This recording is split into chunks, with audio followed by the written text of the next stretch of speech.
Hi, welcome to Sharada's corner.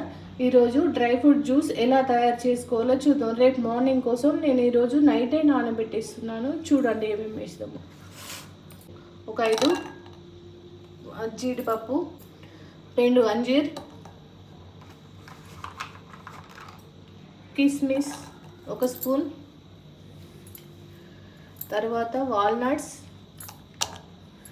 ఒక 3 వేసాను, పిస్తా ఒక 5, chia seeds 1 spoon, water melon seeds 1 spoon.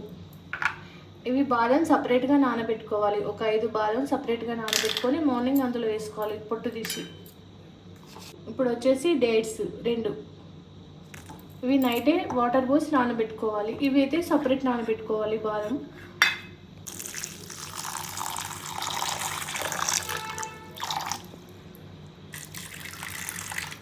ఇప్పుడైతే మనం నైట్ నానబెట్టుకున్నాం కదా డ్రై ఫ్రూట్స్ అన్నీ. ఇప్పుడు జ్యూస్ తయారు చేసుకుందాం. ఖర్జూరలోని సీడ్స్ తీసి పక్కకు పడేసి ఇందులో వేసుకుందాం. ఇవన్నీ బాగా నానిపోయాయి.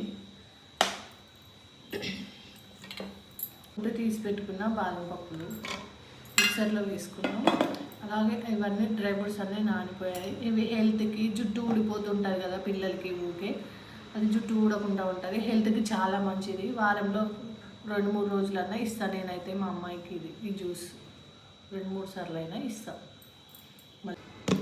ఇదైతే ఇప్పుడు మిక్సీ పట్టేసుకున్నాం. ఇప్పుడైతే డ్రై ఫ్రూట్ జ్యూస్ రెడీ అయిపోయింది.